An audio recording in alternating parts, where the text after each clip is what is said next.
Assalamualaikum warahmatullahi wabarakatuh. Berjumpa lagi di Teknisi Elektro. Di sini saya ada Sony Watchman lagi ya. Ini tipe Voyager dengan kondisi mati total. Ini hampir sama dengan sebelumnya, tipe FD2E. Cuman di sini bodinya lebih besar. Untuk layarnya saya rasa sama ukurannya.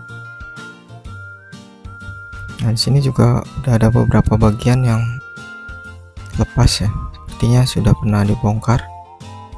Dia nggak ada input AV ya, jadi mungkin nanti kita akan coba suntik lewat jalur IF. Nah, ini untuk bagian baterainya ya, ada 4 ya kotak. Sini agak berkarat juga untuk pairnya. Nah, di sini untuk tempat baterainya konektornya 2 ya, ujung-ujung di bagian atas ini.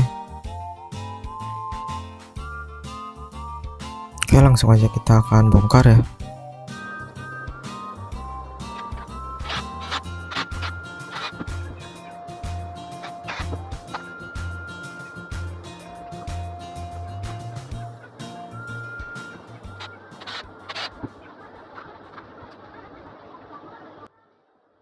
Oke, di sini unitnya sudah terbuka ya, casing belakangnya. Di sini ada beberapa bagian yang korosi. Kita akan tes terlebih dahulu ya. Saya akan menyuntik tegangan menggunakan power supply.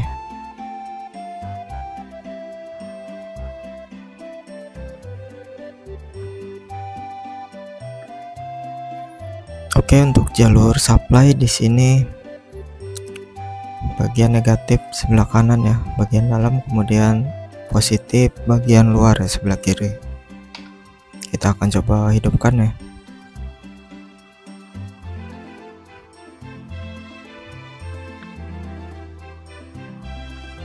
Layar mati ya. Untuk suara di sini kita hidupkan. Ya, sepertinya ada suara speaker seperti awal-awal saja ya. Nggak ada suara sinyal, suara tuk-tuk speaker ya. Ini layarnya mati. Oke, power supply kita lepas ya. Nah, di sini kita bisa langsung melakukan pengecekan ya. Pertama kita akan bongkar papannya terlebih dahulu. Kita keluarkan susunannya, kemudian bagian layar juga kita harus lepas ya. Untuk baut-bautnya di sini tidak terlalu banyak ya,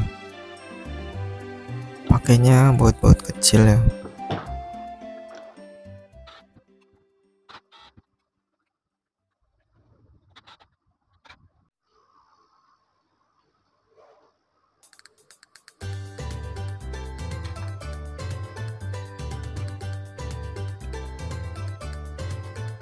Untuk tipe ini dia sangat rapat untuk papannya, jadi kita harus buka bagian fleksibelnya ya. Dan untuk kabelnya juga banyak, kita harus hati-hati ya. Benar, di sini untuk fleksibelnya kita harus buka ya. Kita solder dulu.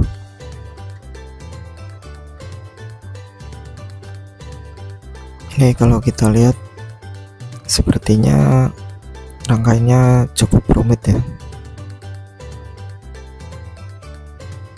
Di bagian bawah juga ada fleksibel.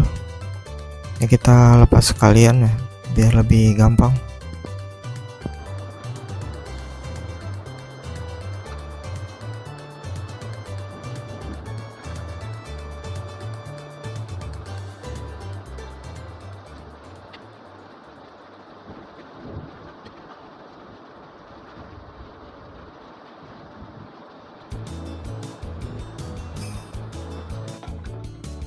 Oke, di sini untuk fleksibel sudah terlepas ya. Nah, kita tinggal lepas bagian layarnya.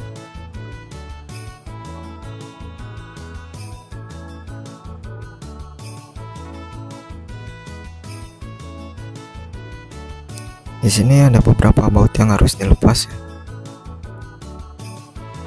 Ini untuk antena, kemudian di bagian atas, dan untuk pengunci layar ini juga ada bautnya ya. Kita lepas dulu.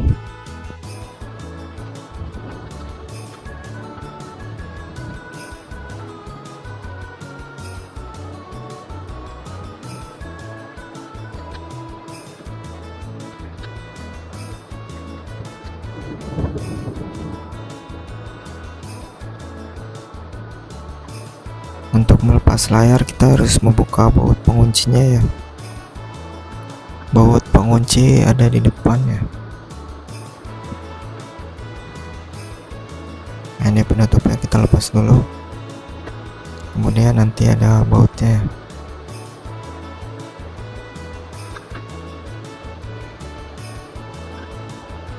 Nah, ini dia bautnya.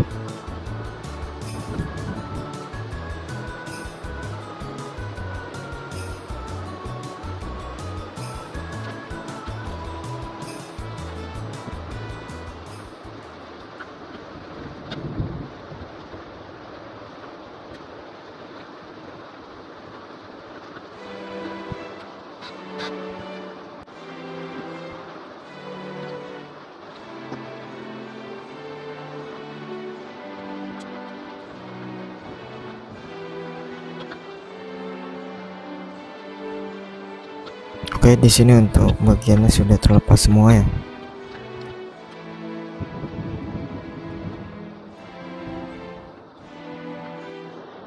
Oke, di sini saya akan menjelaskan sedikit untuk beberapa bagiannya. Ini untuk speakernya ya. Dan di sini terhubung salah satu blok.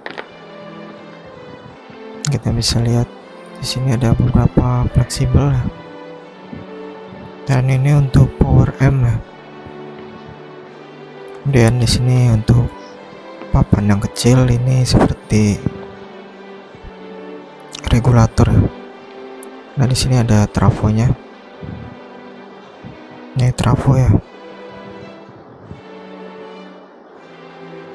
Kemudian di sini ada switch untuk pengaturan sinyal. Kemudian di papan utama di sini ada trafo juga ya, seperti regulator. Ini mungkin untuk bagian horizontal ya. Ini juga bagian vertikal. Di papan utama ini juga ada blok IF. Nah, untuk di sini kapasitornya sedikit ya. Kebanyakan dia pakai jenis tantalum. Jadi untuk elektrolitnya sedikit. Nah, ini untuk tuner kalengnya. Kemudian di sini adalah bagian playback ya. Dan juga bagian horizontal. Ini untuk brightness dan juga fokus. Karena di sini untuk elko-nya sedikit, saya akan coba recap dulu ya. Jadi kapasitornya kita ganti yang elektrolit dengan yang baru.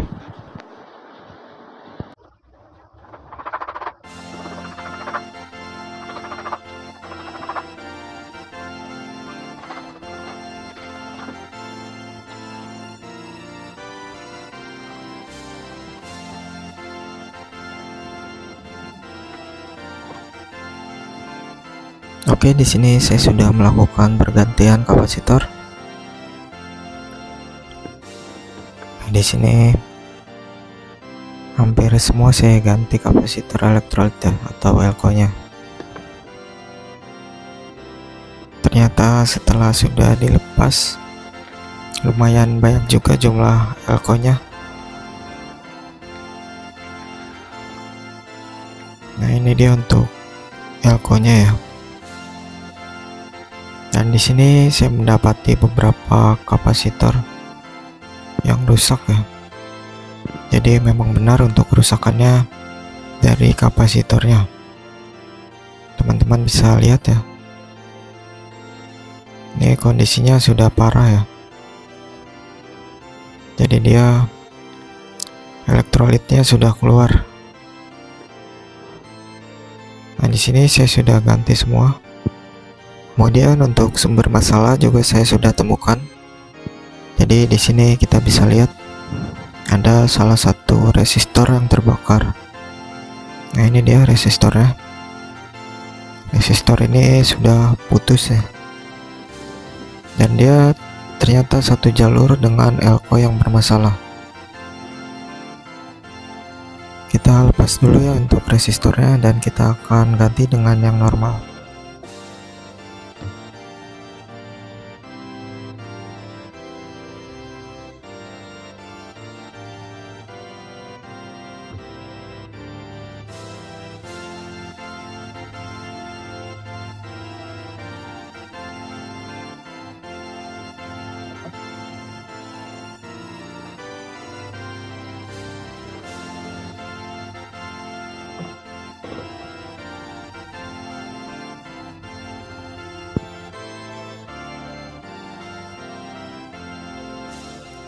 Untuk ukuran resistornya di sini saya lihat dari manual ukurannya cukup rendah ya.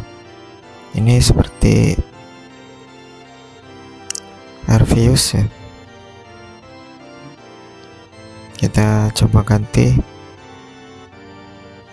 mungkin 5 ohm atau 10 ohm ya.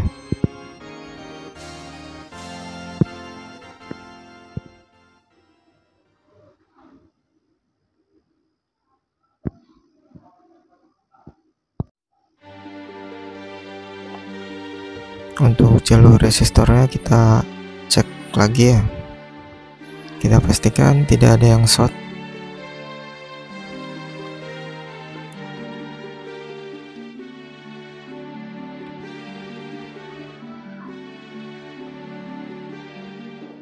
Nah, ini terhubung ke kapasitor.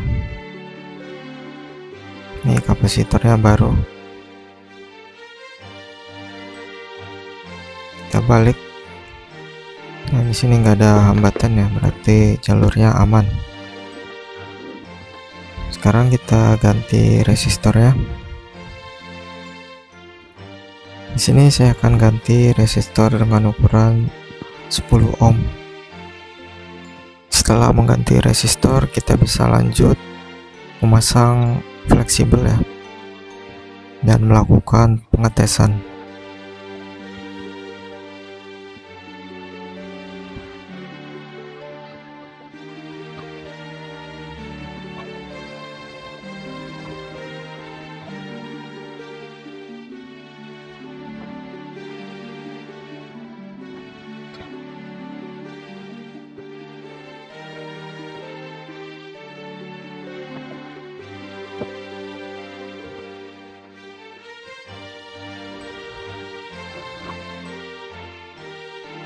Oke, untuk resistor yang terbakar sudah diganti, kemudian kapasitor juga sudah diganti. Sekarang waktunya kita melakukan pengetesan. Nah, di sini saya posisikan seperti ini dulu ya. Kita pastikan ada jarak untuk masing-masing blok ya. Jangan sampai terjadi korslet. Nah, ya, di sini unitnya sudah bisa hidup ya. Teman-teman bisa lihat. Nah, kita tinggal melakukan setting gambar.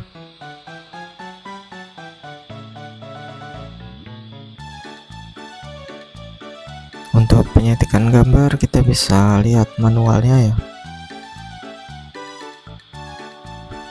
Di sini untuk beberapa trimpotnya sangat kecil.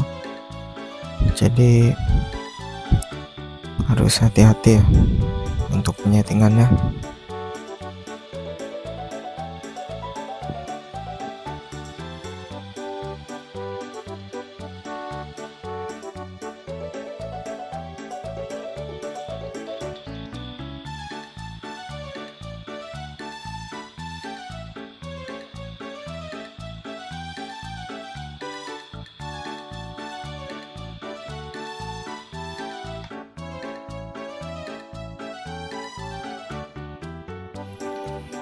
Oke, ini dia untuk hasilnya. Untuk input di sini saya suntik dari ICEF ya. ICEF di sini saya lepas ya. karena untuk bagian sinyal kita tidak gunakan lagi. Ini dia untuk tipenya ya. Jadi di sini saya suntik sinyal video ke kaki nomor 13. Kemudian untuk bagian suara, di sini saya langsung ke bagian volume. Untuk IC EF modulator ini yang saya lepas, dia nggak ada manualnya, tidak ada datasheetnya. Jadi saya cukup kesulitan untuk menyuntik sinyal videonya. Nah di sini masih ada kendala ya, kita lihat. Ini lampunya saya matikan. Nah, untuk gambar di sini sudah ada sebenarnya, tapi dia sangat redup. Nah di sini teman-teman bisa perhatikan ya layarnya. Ya gambarnya sudah ada, cuman brightnessnya terlalu tinggi ya. Jadi kontrasnya seperti kurang.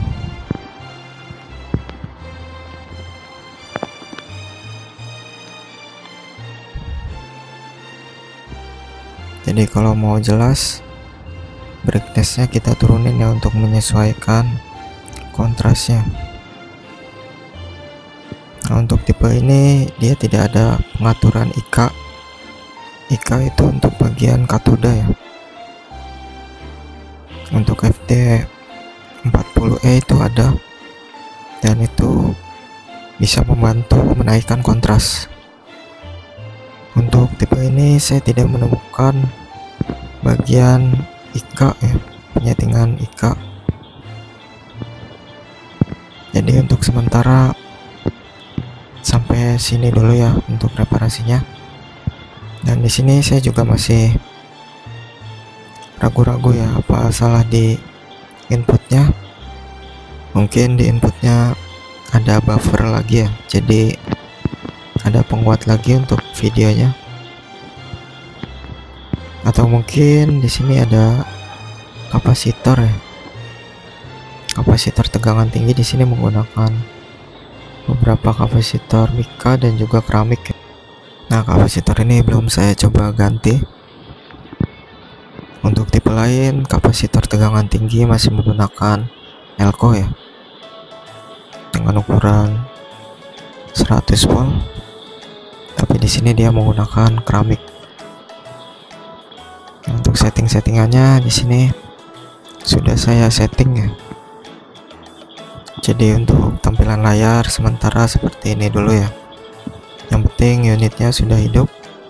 Kemudian input video dan juga audio sudah masuk ya. Mungkin nanti saya update lagi ya jika ada perkembangan. Karena di sini saya juga belum cukup puas ya, karena tampilannya seperti ini. Mungkin nanti saya akan coba cari untuk datasheet dari IC EF nya ya, EF modulator, agar tampilan gambarnya bisa normal. Oke, saya rasa cukup sekian video dari saya. Semoga bisa bermanfaat. Wassalamualaikum warahmatullahi wabarakatuh.